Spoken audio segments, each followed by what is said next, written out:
आप देख रहे हैं खबरदार। मैं हूं श्वेता सिंह। सबसे पहले खबरों को खबरदार के लेंस से देख लेते हैं। आज बॉलीवुड में उड़ते एनसीबी का विश्लेषण करेंगे। बॉलीवुड के सितारों की रोशनी पर ड्रग्स केस की जांच वाला ग्रहण लगा हुआ है। शाहरुख के बेटे आर्यन खान को बेल नहीं मिल रही है और इसी बीच एक और स्टार किड का ड्रग्स केस में डेब्यू हो गया है। अब एनसीबी शाहरुख के बेटे आर्यन खान और चंकी पांडे की बेटी अनन्या पांडे की दोस्ती के ड्रग्स कनेक्शन की जांच कर रही है। जाहिर है बॉलीवुड में ड्रग्स के शौकीनों के लिए ड्रग्स से उचित दूरी बनाने और खबरदार रहने का समय आ गया है।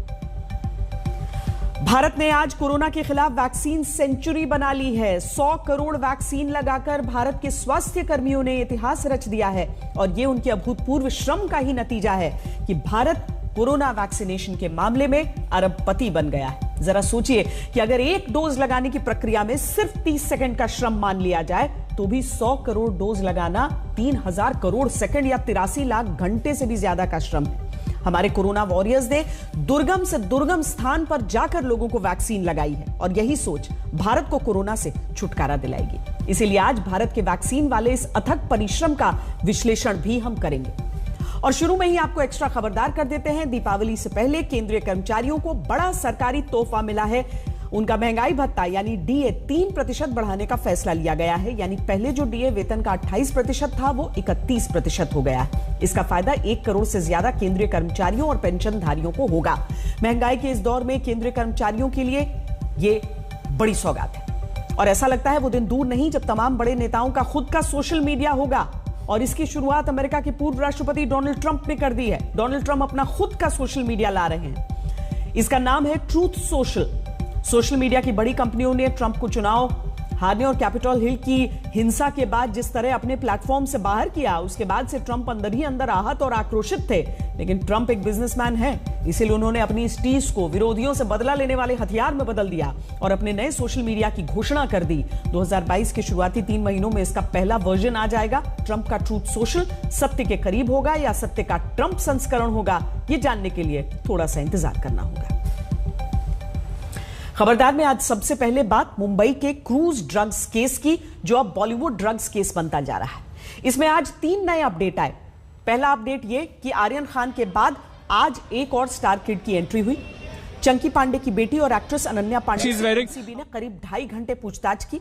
अनन्या का नाम एनसीबी को आर्यन की व्हाट्सएप चैट में मिला था। उन्हें शुक्रवार को सुबह 11 बजे फिर से पूछताछ के लिए बुलाया गया। दूसरा अपडेट यह है कि आज पहली बार शाहरुख अपने बेटे आर्यन खान से मिलने आर्थर रोड जेल पहुंचे। दोनों के बीच करीब 10 मिनट मुलाकात हुई। इस दौरान शाहरुख ने जेल स्टाफ से आर्यन के लिए घर का खाना भेजने की अनुमति मांगी, जिससे जेल स्टाफ ने इनकार कर दिया। आर्यन खान को कम से कम 26 अक्टूबर तक जेल में ही रहना होगा। हाईकोर्ट उनकी जमानत याचिका पर सुनवाई करेगा। तीसरा अपडेट यह है कि आज पहली बार एनसीबी की टीम आर्यन के घर यानी मन्नत पहुंची। एनसीबी ने बयान जारी करके बताया है कि वो प्रोसीजर के अनुसार आर्यन खान के पिता शाहरुख खान से इस मामले की तहकीकात से जुड़ा कुछ सामान लेने गए थे। ये रेड नहीं थी बल्कि सामान्य कार्रवाई थी। लेकिन आज इस केस में सबसे बड़ा अपडेट है बॉलीवुड एक्ट्रेस अनन्या पांडे से हुई पूछताछ। इस पूछताछ की वजह सिर्फ व्हाट्सएप चैट नहीं है, क्योंकि आर्यन और अनन्या की दोस्ती बहुत पुरानी है। अब एनसीबी को पता करना है कि इस दोस्ती का कनेक्शन ड्रग से है या नहीं है। अनन्या पांडे कुछ ही वक्त पहले यहाँ पर एनसीबी के दफ्तर पहुंची हैं। उनके पिता भी उनके साथ हैं, चंकी पांडे। उन्हें पूछताछ के लिए बुलाया गया है, उन्हें एग्जामिन किया जा रहा है। शाहरुख खान के बेटे आर्यन खान के बाद अब चंकी पांडे की बेटी Ananya Pandey cruise drug case में दूसरी स्टार किड बन गई हैं, जिनसे एनसीबी ने आज पूछताछ की है। यहाँ पर अभी एनसीबी के दफ्तर पहुंची हैं। आप देख सकती हैं वो जो सफ़ेद गाड़ी यहाँ पर नज़र आ रही है, उसी गाड़ी में वो आई हैं और अभी वो एनसीबी के दफ्तर तीसरे मंजिल पर, इसी बिल्डिंग में तीसरी मंजिल पर पहुंचेंगी। इसी बिल्डिंग की तीसरी मंजिल पर एनसीबी का दफ्तर है, वहां पर वो पहुंचेंगी जहां पर उनसे पूछताछ होनी है। एनसीबी के जोनल डायरेक्टर समीर वानखेड़े उनसे स्वयं पूछताछ करेंगे। वीवी सिंह वहां पर मौजूद रहेंगे, सुप्रिंटेंडेंट जो आए हैं इस केस के। इसके अलावा एक फीमेल कर्मचारी जो एनसीबी के हैं वो वहाँ पर पूरे वक्त मौजूद रहेंगी और उनके प्रेजेंस में ही ये पूछताछ की जाएगी, उन्हें एग्जामिन किया जाएगा। वो सारे चैट्स उन्हें दिखाए जाएंगे जो चैट्स एनसीबी ने बरामद किए हैं, और इन सारे चैट्स के तहत आगे की पूछताछ उनसे हो सकती है, आगे की पूछताछ उनसे होगी। अनन्या पांडे और आर्यन खान बचपन के दोस्त हैं। दोनों ने स्कूल और कॉलेज में साथ पढ़ाई की है। आर्यन की बहन सुहाना के साथ भी अनन्या की दोस्ती है। ये सभी स्टार किड एक साथ पार्टी में हैंगआउट भी किया करते हैं। एनसीबी को शक है कि अनन्या और आर्यन ने कई बार ड्रग्स पार्टियां भी की थी। 20 अक्टूबर को एनसीबी ने कोर्ट में आर्यन की कुछ व्हाट्सएप चैट पेश की थी। एनसीबी ने दावा किया था कि इसमें 2 न्यूकमर एक्ट्रेस के नाम शामिल हैं। चैट में आर्यन खान और अनन्या पांडे के बीच ड्रग्स को लेकर बातचीत हो रही थी। अब तक दूसरे नाम को लेकर कुछ साफ नहीं हो पाया है, लेकिन गुरुवार को एनसीबी ने अनन्या पांडे के घर रेड डाली थी। ये इन्वेस्टिगेशन है। इन्वेस्टिगेशन में क्वेश्चनिंग के लिए लोगों को बुलाया जाता है। इसका ये मतलब नहीं कि वो कल्प्रिट हैं या वो ही इन्वॉल्वमेंट है। तो यहाँ क्वेश्चनिंग में विटनेसेस को भी बुलाया जाता है, क्वेश्चनिंग में सस्पेक्ट्स को भी बुलाया जाता है।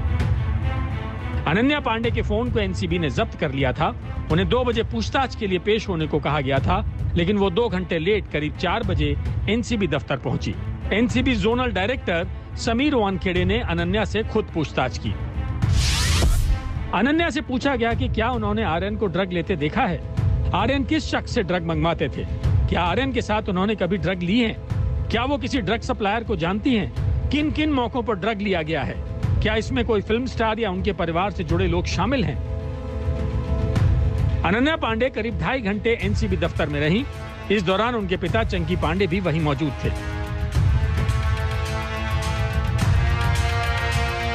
ये देखिए 3.5 से अभी तक में 2-2.5 घंटे की पूछताछ में बहुत ज्यादा कुछ नहीं निकला है अनन्या से। हालांकि एनसीबी कोशिश जरूर कर रही है कि उनसे काफी कुछ जानकारी मिले। अभी ये तय नहीं हुआ है कि वो आरोपी हैं या विटनेस हैं, क्योंकि जब तक वो अच्छे से कोऑपरेट करके जो पूरी जानकारी जो एनसीबी चाह रही है वो नहीं देते हैं, तब तक ये डिटरमाइन करना एनसीबी के लिए भी मुश्किल होगा। लेकिन अभी फिलहाल यही बताया जा रहा है कि अनन्या ने कुछ सवालों के जवाब जरूर दिए हैं। एनसीबी का कहना है कि अनन्या पांडे से पूछताछ का मकसद इस केस की तह तक पहुंचना है। पूछताछ में अनन्या का कोई भी जवाब आर्यन की बेल के लिए मुसीबतें बढ़ा सकता है। सूत्रों के मुताबिक एनसीबी को केस से जुड़ी जानकारी 26 अक्टूबर को हाईकोर्ट को देनी है। अनन्या से पूछताछ में आर्यन के खिलाफ कोई भी जवाब या सबूत आर्यन के जेल से बाहर आने में आड़े आ सकता है। 26 अक्टूबर से पहले एनसीबी बॉलीवुड से जुड़े अन्य लोगों से भी पूछताछ करेगी। यानी क्रूज ड्रग्स केस का दायरा अब सिर्फ आर्यन खान तक सिमटकर नहीं रहेगा। अभी अनन्या का नाम सामने आया है। अब एनसीबी के रडार पर करण जौहर की पार्टी वाला वीडियो भी है।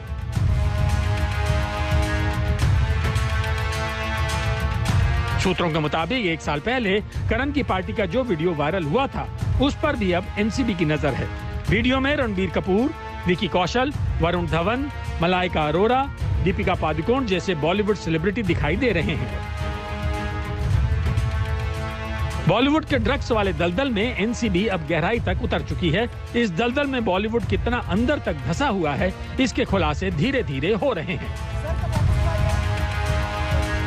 आर्यन खान पर एक तरीके से आरोप है कि उन्होंने ड्रग कंजम्पशन किया, तो जाहिर सी बात है कि अनन्या पांडे को वो विटनेस के तौर पर ले आना चाहते हैं या उसको भी इसमें एक्यूज बनाया जाएगा, ये बात अभी तक तय नहीं है।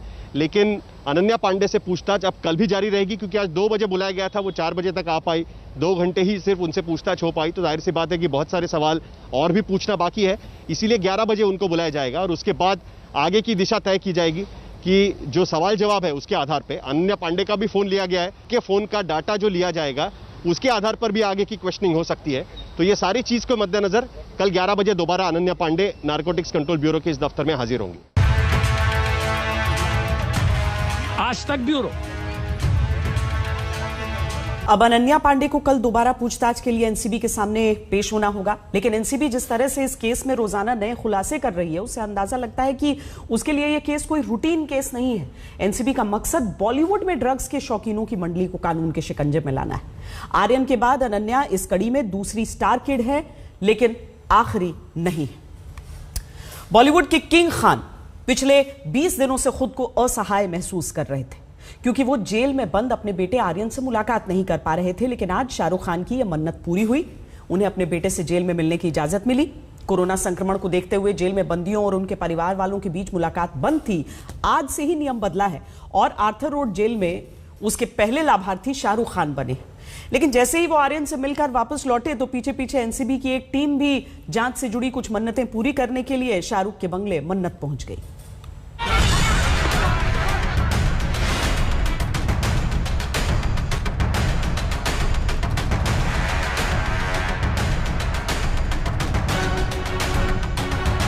बॉलीवुड के डॉन के लिए यह पहला मौका था जब उन्होंने किसी असली जेल में कदम रखा, लेकिन वो राहत महसूस कर रहे होंगे कि आखिरकार 3 हफ्ते बाद बेटे से मिलने की उनकी मन्नत पूरी हो पाई। मुंबई के आर्थर रोड जेल के बाहर हम मौजूद हैं, जहां पर शाहरुख खान अपने बेटे आर्यन खान से मिलने के लिए पहुंचे थे। ये वही कक्ष है जहां पर जो रिलेटिव्स हैं उन्हें, जो उनके इनमेट्स अंदर हैं, उनसे मिलने दिया जाता है। फिजिकल मीटिंग जो है वो कोविड की वजह से बंद थी। 21 अक्टूबर से ये फिजिकल मीटिंग शुरू हुई है और इसी रास्ते से शाहरुख खान अंदर गए। शाहरुख खान गुरुवार सुबह 9:20 पर आर्थर रोड जेल पहुंचे। शाहरुख ने जेल में करीब 18 मिनट बिताए। शाहरुख और आर्यन की बातचीत एक शीशे की दीवार के आमने सामने बैठकर हुई। इस दौरान पिता और बेटे के बीच इंटरकॉम पर 10 मिनट तक बात हुई। पिता और बेटे दोनों एक दूसरे को देखकर भावुक हुए। आर्यन ने रोते हुए शाहरुख से कई बार सॉरी भी कहा। शाहरुख ने बेटे आर्यन से पूछा कि वो सही तरह से खाना खा रहे हैं या नहीं। इस पर आर्यन ने जवाब दिया, मुझे जेल का खाना अच्छा नहीं लगता। इसके बाद शाहरुख खान ने जेल अथॉरिटी से पूछा कि क्या वो आर्यन को घर का खाना दे सकते हैं। इस पर जेल अधिकारियों ने बताया कि घर के खाने के लिए उन्हें कोर्ट से इजाजत लेनी होगी। अपने बेटे से मुलाकात कर शाहरुख जेल से बाहर निकले तो उनके पास कहने के लिए कुछ नहीं था।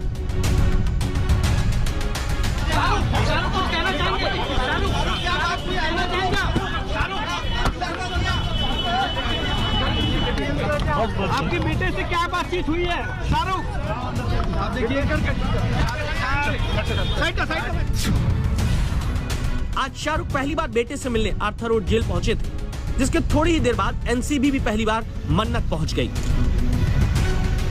आज ही शाहरुख खान जो है वो आर्थर रोड पहुंचे थे अपने बेटे आर्यन खान को मिलने के लिए। देखिए, इसके पहले भी जो है आर्थर रोड जेल के प्रोटोकॉल्स के नियम के मुताबिक प्रिजनर्स या अंडर ट्रायल्स होते हैं उनसे मिलने की अनुमति नहीं थी, लेकिन आज से ये गाइडलाइंस चेंज हुई है। कोविड प्रोटोकॉल्स की जो गाइडलाइंस है वो चेंज हुई है। तो आज आर्यन खान को मिलने शाहरुख खान पहुंचे थे और अभी कुछ देर बाद आप देखिए एनसीबी की टीम यहाँ पर शाहरुख खान के घर पहुंची और अब कुछ देर बाद वो निकल भी चुकी है। 3 अक्टूबर को गिरफ्तारी के बाद एनसीबी की टीम पहली बार मन्नत पहुंची थी। हालांकि एनसीबी की मन्नत शाहरुख गौरी से पूछताछ करना नहीं बल्कि केस से जुड़ा एक नोटिस सर्व करना था। नोटिस में कहा गया है कि अगर आर्यन की कोई इलेक्ट्रॉनिक डिवाइस परिवार के पास है तो उसे जमा करा दें। एनसीबी के मुताबिक जांच से जुड़ा हुआ कुछ पेपर वर्क रह गया जिसे पूरा करने के लिए एक टीम मन्नत गई थी। मन्नत में एनसीबी के नोटिस को शाहरुख खान की मैनेजर ने रिसीव किया। अंदर की तस्वीरें दिखाना चाहूंगा आपको, शाहरुख खान के घर के अंदर की तस्वीरें। यहाँ पर जो है एनसीबी की टीम पहुंच चुकी है और यहाँ पर काफी समय से एनसीबी की टीम मौजूद थी और आपको बता दूं प्रॉपर दस्तावेज के साथ यहाँ पर एनसीबी की टीम आई थी। देखिए, ये ऑफिसर्स निकल रहे हैं, अभी ऑफिसर्स निकल रहे हैं। वीवी सिंह, हम उनसे बात करेंगे। सर, क्या संबंध क्या है?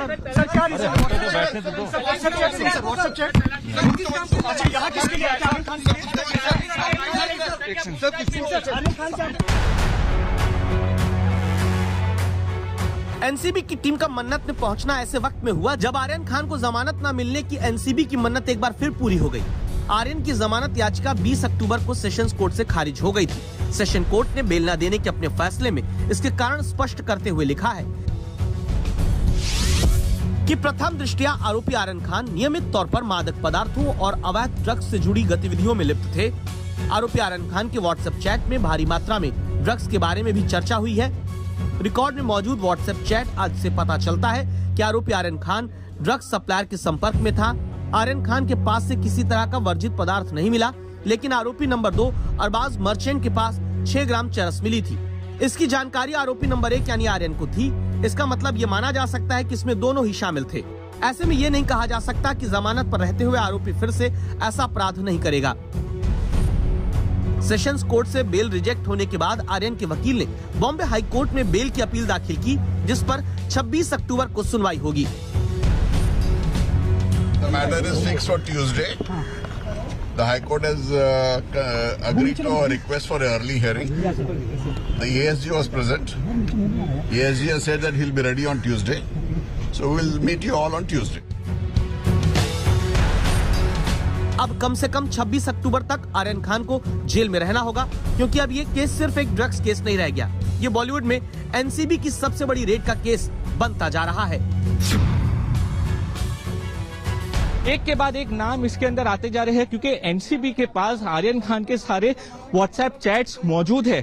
और जाहिर सी बात है, सबसे बड़े जो सेलिब्रिटी है, सबसे बड़े स्टार शाहरुख खान के बेटे आर्यन खान हैं, तो उनके व्हाट्सएप चैट्स में और अन्य कई सेलिब्रिटीज के नाम मौजूद है। जो एनसीबी के सोर्सेज हमें बता रहे हैं, बड़े बड़े जो लोग हैं इंडस्ट्री के, उनके साथ उनके चैट्स है और उसमें उन्होंने ड्रग्स की बात की है। तो उसी के आधार पर अब आगे की इन्वेस्टिगेशन चली है। देखिए, ये जो ड्रग क्रूज वाला मामला था वो तो है ही, लेकिन अब ये जो इन्वेस्टिगेशन है वो बहुत आगे निकल गया है, क्योंकि बॉलीवुड के अंदर जिस तरीके से ड्रग्स फैला हुआ है उसकी जांच एनसीबी कर रही है। दिव्येश सिंह के साथ सौरभ वक्तानिया, मुंबई आज तक।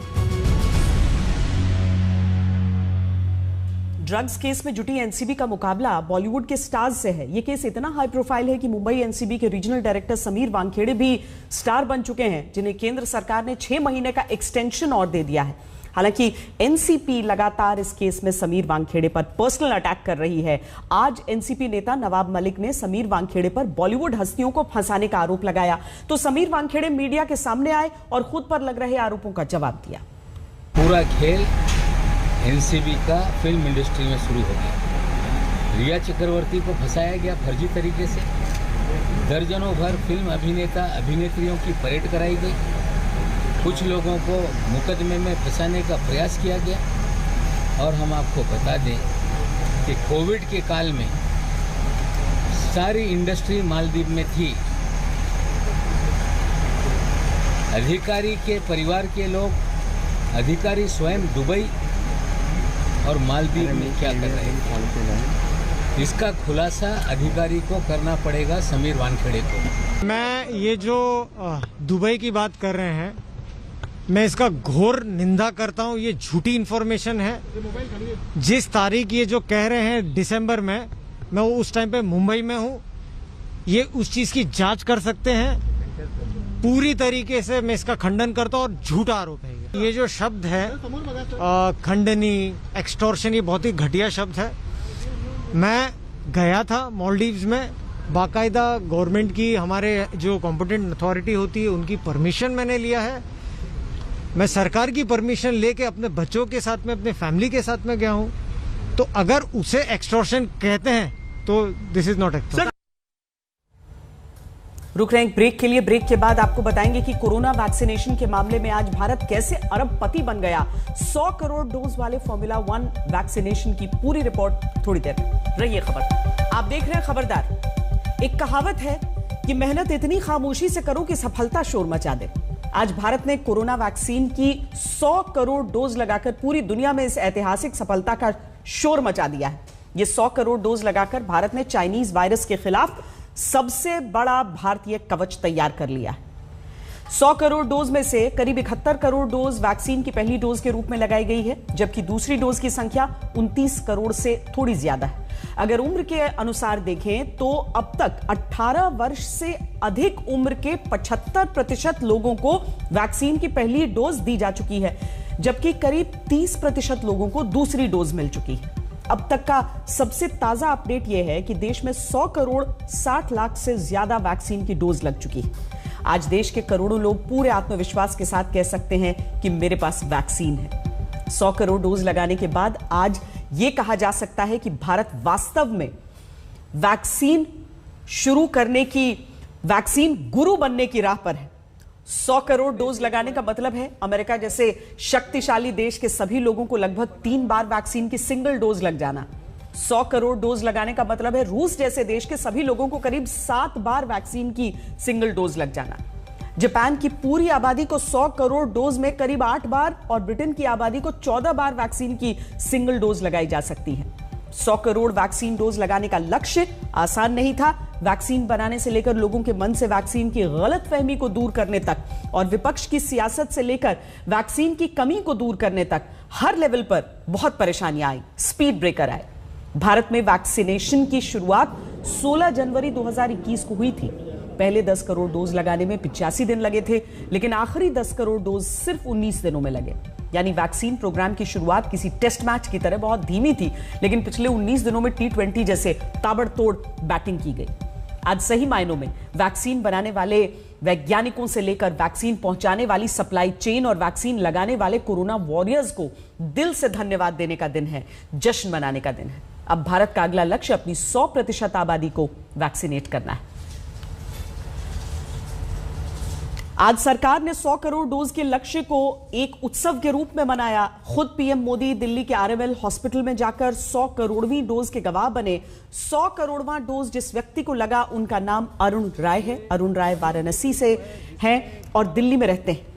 अरुण दिव्यांग है। अरुण ने जब टीका लगवाया तो उसके बाद प्रधानमंत्री मोदी ने उनसे संवाद किया। आपको संवाद सुनाते हैं क्योंकि इसमें वैक्सीन के प्रति हिचक यानी वैक्सीन हेजिटेंसी के खिलाफ बड़ा संदेश है।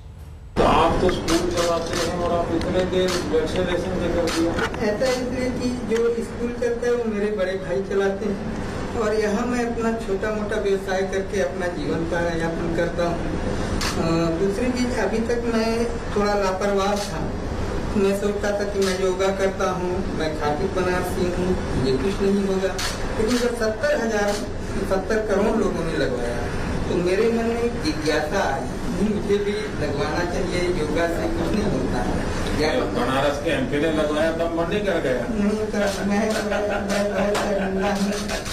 और देखिए, आपके जितने स्टूडेंट्स हैं, उनके गार्डियन, उनके परिवार में कोई सीनियर व्यक्ति बाकी है, तो आपकी कोशिश होनी चाहिए कि आपके स्कूल के सभी बच्चों के माँ बाप उनका वैक्सीनेशन हो जाए।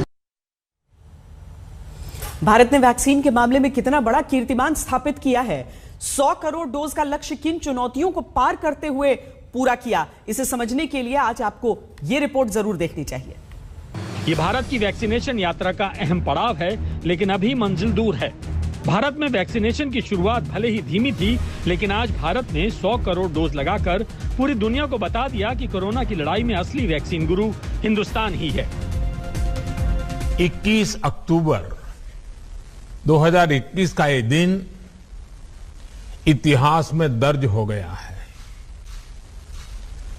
भारत ने अब से कुछ दूर पहले ही 100 करोड़ वैक्सीन डोज का आंकड़ा पार कर लिया है।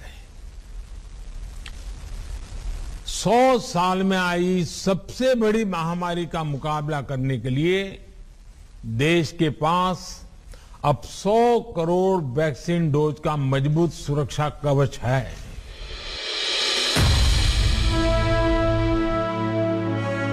भारत में वैक्सीनेशन की शुरुआत 16 जनवरी को ही थी। वैक्सीन बनाने से लेकर लगाने तक की इस यात्रा में मुश्किलें तो बहुत आईं, लेकिन भारत के कोरोना वॉरियर्स ने हर चुनौती का डटकर सामना किया। इसका ही नतीजा है कि आज देश भर में इस उपलब्धि पर जश्न का माहौल है। पहली तस्वीर बताती है कि स्पाइस जेट ने अपने विमानों पर 100 करोड़ वैक्सीनेशन का पोस्टर लगाकर कैसे इस जीत को यादगार बनाने की कोशिश की। दूसरी तस्वीर वैक्सीन सेंटर की है, जहां इस यादगार पल का जश्न मनाने के लिए केक काटा गया। और तीसरी तस्वीर में लाल किले पर खादी से तैयार किया गया झंडा लगा है, ताकि भारत के वैक्सीन गुरु वाले अंदाज को पूरी दुनिया देख सके। आज 100 करोड़ वैक्सीनेशन का लक्ष्य पूरा हो गया है। आज हम मौजूद हैं इंदिरा गांधी इंटरनेशनल एयरपोर्ट पर, जहां पर इस 100 करोड़ वैक्सीनेशन पूरा होने के लिए ये पूरा जश्न मनाया जा रहा है। स्पाइस जेट की तरफ से स्पेशल एयरक्राफ्ट की अनवीलिंग की गई है, जहां पर उन्होंने ये पूरी लाइब्रेरी लगाई गई है, पूरा उसको सजाया गया है एयरक्राफ्ट को कि 100 करोड़ जीत के टीके जो 100 करोड़ लोगों को देश में लगे हैं, उस लक्ष्य को आज जो हमने पा लिया है, उसकी खुशी यहाँ पर मनाई जा रही है। मनसुख मंडाविया हेल्थ मिनिस्टर यहाँ पहुंचे और उन्होंने इस अनवीलिंग को किया। खुशी का माहौल यहाँ है और पूरे देश के लिए यहाँ से एक मैसेज जा रहा है कि जो जंग हमने शुरू की थी कोरोना के खिलाफ, उसकी अंत तक हम जा रहे हैं। 1 अरब लोगों को वैक्सीन लगाने का टारगेट शुरुआत में नामुमकिन जैसा लग रहा था, वैक्सीन की कमी के आरोप से लेकर लोगों में फैले वैक्सीन के भ्रम तक सरकार को हर तरह की चुनौती का सामना करना पड़ा। इस यात्रा में कई रुकावटें भी आई, लेकिन हौसलों के आगे हर चुनौती छोटी पड़ती चली गई। पहले 10 करोड़ के आंकड़े को छूने में 85 दिन लग गए थे, फिर 20 करोड़ तक पहुंचने में 45 दिन लगे, लेकिन इसके बाद रफ्तार तेज होती गई। 20 से 30 करोड़ तक पहुंचने में सिर्फ 29 दिन लगे, 30 से 40 करोड़ में 24 दिन, 40 से 50 करोड़ का फासला पार करने में सिर्फ 20 दिन लगे, जबकि 60 से 70 करोड़ का आंकड़ा 13 दिनों में ही पूरा हो गया। वैक्सीनेशन को 70 करोड़ से 80 करोड़ तक पहुंचने में 12 दिन और 80 से 90 करोड़ को छूने में 13 दिन लगे। 90 करोड़ का आंकड़ा 2 अक्टूबर को पूरा हुआ था, यानी अगले 10 करोड़ वैक्सीन लगाने में 19 दिन लग गए। देश की आबादी, आकार और उपलब्ध संसाधनों को देखते हुए बहुत से लोगों की नजर में यह असंभव काम था, लेकिन हिंदुस्तान पूरी रफ्तार से इस तरह आगे बढ़ा कि आज दुनिया के लिए एक मिसाल बन गया है। इस जर्नी में मेहनत रही, हमारे इंडस्ट्री की मेहनत रही। लेबोरेटरीज में लोगों ने 24 घंटे काम करके उस काम को सिद्ध किया। कोल्ड चेन को ऑप्टिमाइज किया गया। अगर आप ये समझते हैं कि 100 करोड़ वैक्सीनेशन के बाद आपको मास्क से आजादी मिल जाएगी, तो आप थोड़ी जल्दबाजी कर रहे हैं, क्योंकि भारत में अभी 100 करोड़ वैक्सीनेशन हुआ है, न कि 100% वैक्सीनेशन। इस समय भारत में करीब 51% आबादी को वैक्सीन की कम से कम 1 डोज लग चुकी है। चिंता की बात यह है कि देश के करीब 10 करोड़ लोग ऐसे हैं जो वैक्सीन की दूसरी डोज लगवाने अभी तक नहीं आए हैं। ये अपनी और अपने परिवार के लोगों की जान के साथ बहुत बड़ा खिलवाड़ है। देश में करीब 30% आबादी को ही दोनों डोज लगी है। जल्द से जल्द इस अनुपात को बढ़ाने की आवश्यकता है। जिस स्पीड से वैक्सीनेशन प्रोग्राम चल रहा है, उससे उम्मीद है कि हम 100% वैक्सीनेशन का लक्ष्य जल्द ही पूरा कर लेंगे।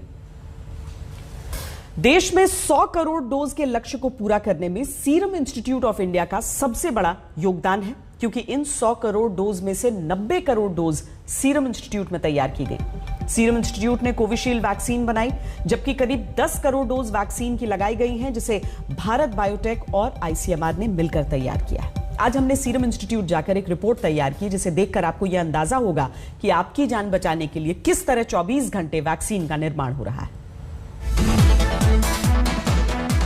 आज देश में 100 करोड़ लोगों का टीकाकरण पूरा हो गया। इस 100 करोड़ में सीरम इंस्टीट्यूट के कोविशील्ड का सबसे बड़ा हिस्सा है, और इसीलिए आज तक आ पहुंचा है सीरम इंस्टीट्यूट के हड़पसर मांझी के प्रोडक्शन प्लांट में। तो चलिए देखते हैं पिछले 10 महीने का सीरम इंस्टीट्यूट का ये सफर।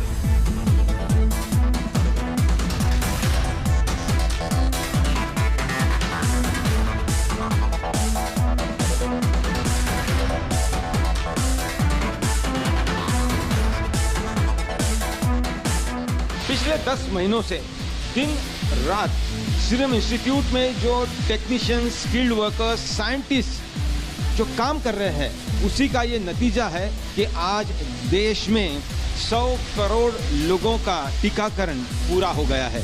यहाँ पे आप देख सकते हैं कि 26 हाई डेफिनेशन कैमराज जो वायल्स है, कांच की बोतल है, उस पे नजर रखे हुए हैं और उसका यहाँ पर स्क्रीनिंग शुरू है। यहाँ पर वो सारी सूक्ष्म से सूक्ष्म चीज अगर बोतल में है और जो होनी नहीं चाहिए, उसे डिटेक्ट किया जाता है और बोतल को बाहर निकाला जाता है। रुक रहे हैं ब्रेक के लिए। ब्रेक के बाद 100 करोड़ वाला जश्न। आप रहिए खबरदार।